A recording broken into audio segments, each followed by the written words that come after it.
Demotivate होने का बस एक ही कारण होता है दोस्तों, और वो क्या है? वो है जानकारी ना होना। यदि आपको किसी चीज की जानकारी हो जाए, यानी कि चलने का रास्ता मिल जाए, रास्ता भर मिल जाए, अब चल पाए नहीं चल पाए फिर भी यदि आपको रास्ता पता हो तो बड़ा आसान हो जाता है दोस्तों, है ना।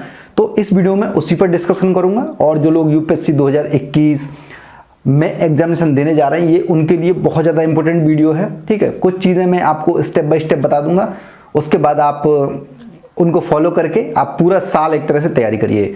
देखिए, पहली बात, आपके एग्जामिनेशन में कितना टाइम है ये आप सभी को पता है। 27 जून को एग्जामिनेशन है आपका, यानी कि 6 मंथ्स हैं अभी से, यदि देखा जाए तो 6 मंथ्स ओनली। ठीक है, मेंस एग्जामिनेशन का देखा जाए तो 17 सितंबर को आपका मेंस एग्जामिनेशन स्टार्ट हो जाएंगे, 5 डेज के लिए होता है।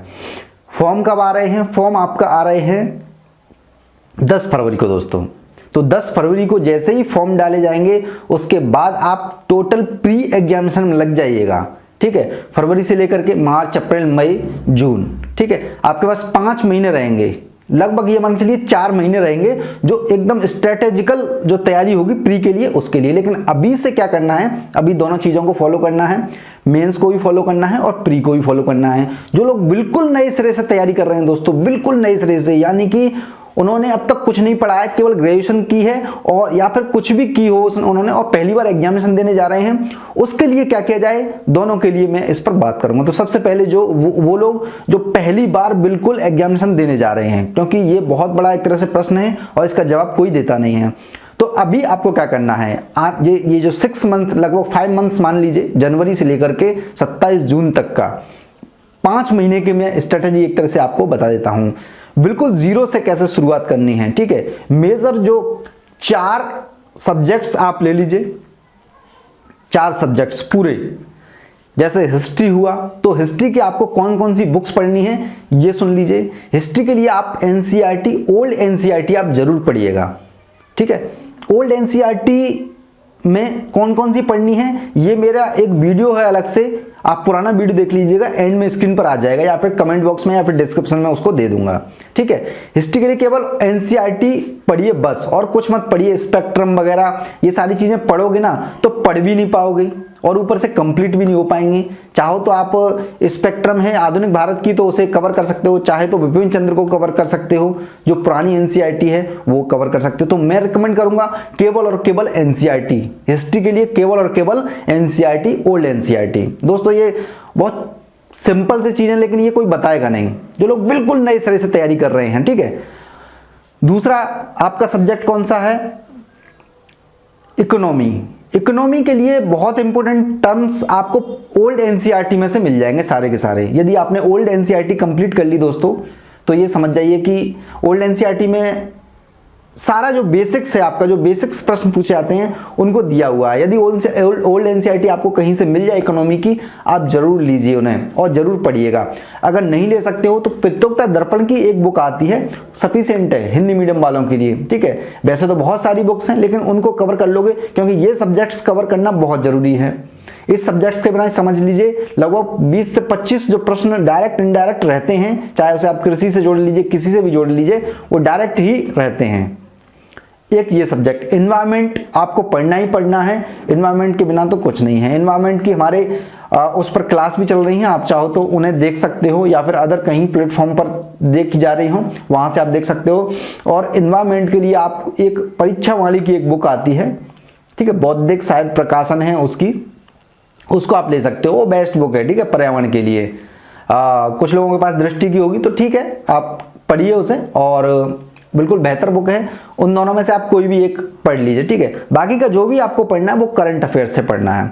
और एक आपका जो बड़ा सब्जेक्ट है वो है आपका पॉलिटी, जिसे तो इग्नोर कर ही नहीं सकते। 15 से 20 प्रश्न डेफिनेटली आने ही आने होते हैं। ठीक है, तो पॉलिटी के लिए आप लक्ष्मीकांत कर लीजिए, चाहे हमारे ग्रुप में बहुत सारी चीजें डली हुई हैं, आप वहां पर ज्वाइन कर सकते हो 90 58 84 72 पर।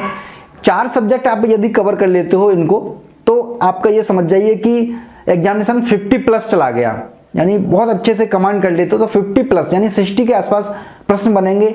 और मुझे उम्मीद है कि आप अदर जैसे करंट अफेयर्स हुआ तो लगभग 15-20 प्रश्न वहां से भी बन जाते हैं। ठीक है, बाकी के अदर सब्जेक्ट्स हैं।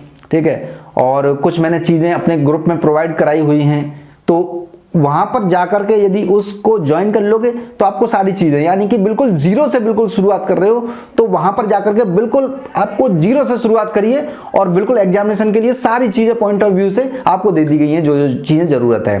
ठीक है, कुछ लोग कह रहे हैं कि पेड ग्रुप में अभी मेंस से रिलेटेड कुछ सब्जेक्ट्स बचे हुए हैं, एक आध दो, तो वो इस वजह से बचा हुआ है क्योंकि वो प्री के बाद आपको दे दिया जाएगा। जैसे ही कुछ लोगों का प्री निकलेगा उनको वो चीजें यानी सभी को प्रोवाइड करा दी जाएंगी, क्योंकि अभी जो फोकस है पूरी तरह से प्री एग्जामिनेशन पर है।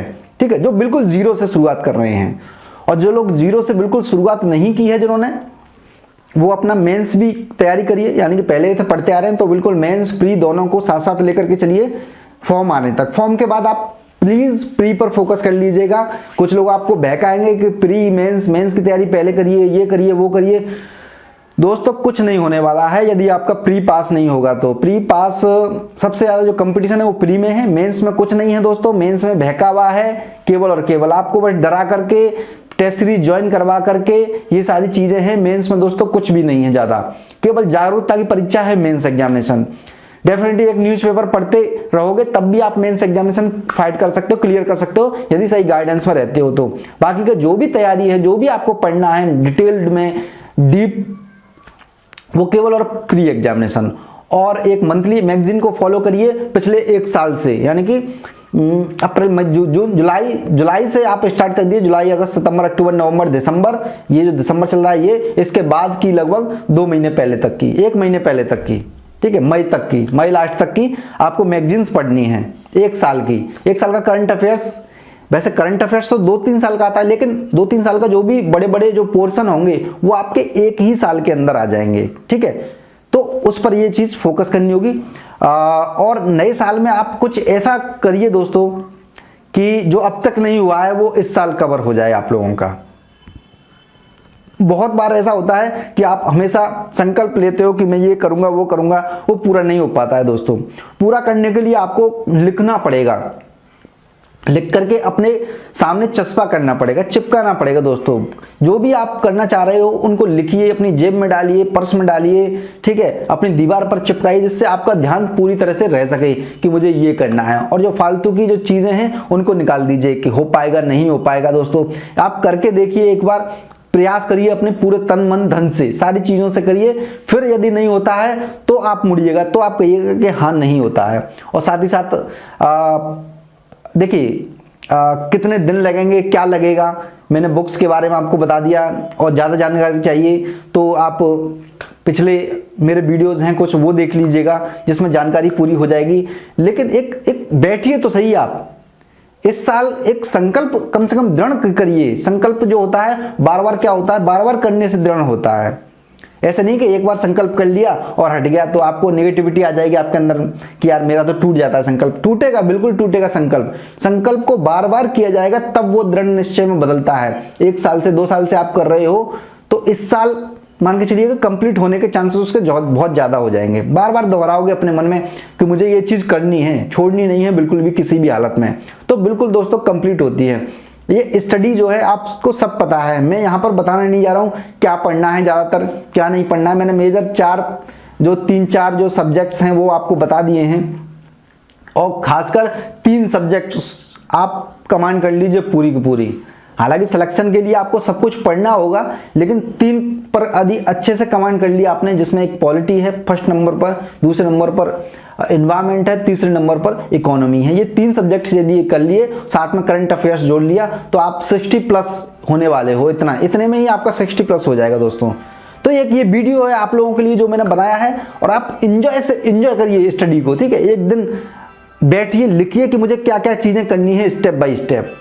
हर दिन का शेड्यूल बना लीजिए, मेरे इतने दिन बचे हुए हैं 6 महीने, तो मुझे 1 महीने में क्या चीजें कवर करनी है, या 5 महीने बचे हुए 1 महीने में क्या कवर करना है, 1 महीने में क्या कवर करना है। लेकिन करंट अफेयर्स आपको 50% पढ़ते जाना, 50% जनरल स्टडीज को दीजिए, 50% करंट अफेयर्स को दीजिए, तब जाकर चीजें कंप्लीट हो पाएंगी यूपीएससी के लिए दोस्तों।